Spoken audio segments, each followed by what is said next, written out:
My name is Michael Kenneth, and I am 19.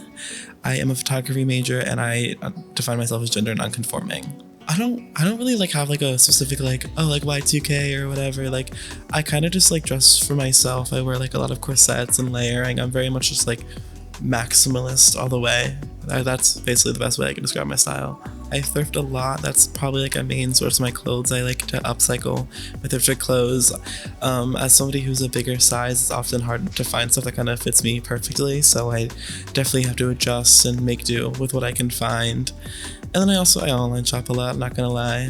I love Amazon.com. I have a lot of basics from there, not gonna lie. Or even just Walmart can always have some fun stuff, so I'd say really everywhere. I think my style really changes every day, honestly.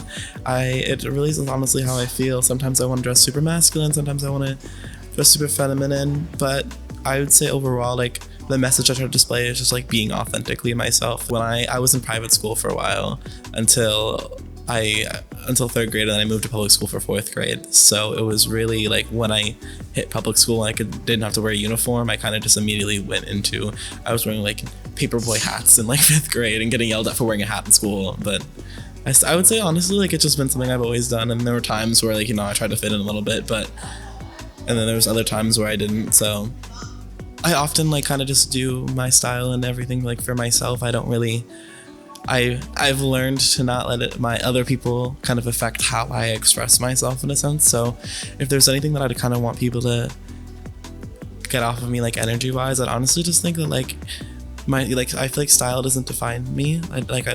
I feel we can assume things about people just based on what they're wearing and what their personality might be, whether it's she's cool, intimidating, or you know what I mean. But I feel there have been times where people will be you were just so cool, I felt intimidated to come up to you and say hi, and I just feel it's I feel I'm a nice person. You can always come up to me. I feel I'm a yapper. I'm gonna keep talking. I talk to everybody. I'm gonna have a conversation with you. Literally, if you come up to me and you're I like your shoes, I'm gonna analyze your outfit. I like that, and that. I'm gonna I don't know. I feel I'm always just very I'm very chatty, if you can't tell. But so yeah, I mean, I think it's just don't just judge me based off what I'm wearing. My name is Shelby. I use he, they pronouns. I'm 22 and I major in integrated design at Parsons. So my style is very eclectic, and that's because I've been collecting pieces for my wardrobe for around 6 years. I stopped growing very, very early, so luckily I've been able to keep a lot of clothes. And also, I get things donated to me from friends, family, and I used to get a lot of my pieces from estate sales. So fashion allows me to express myself in many ways, because even though I'm loud and I do talk a lot, I am shy, and I'm a lot of times not willing to open the conversation. So by expressing myself through fashion, I feel I'm more approachable and people are more likely to start those conversations with me. In an ideal world, clothing does not have anything to do with gender. Anyone should be able to wear whatever they want. For me, I started thinking that clothing meant everything to do with gender, and I dressed like shit because of it as a trans mask. It was a lot of cargo shorts, it was a lot of button downs with ill-fitting sweaters over it, which is kind of what I'm wearing right now, but I have evolved since then. So I would say the first time I experimented with gender expression through fashion was in elementary school, when we got to do autobiography or biography projects and dress up like the person from the book that you're reading about. And for me, the first one was Dr. Seuss. That's the first time I wore a full beard to school. And the second one was Olympic speed skater Apollo Ono, where I showed up to school on roller skates and also with a full mustache and goatee, bandana around the head.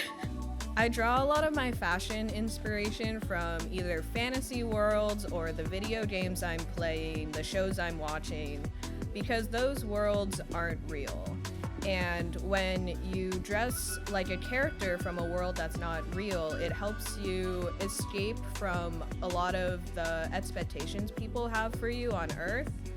And through fashion, I feel like I'm able to feel more comfortable existing the way I want to exist. My name is Ray. I'm 25.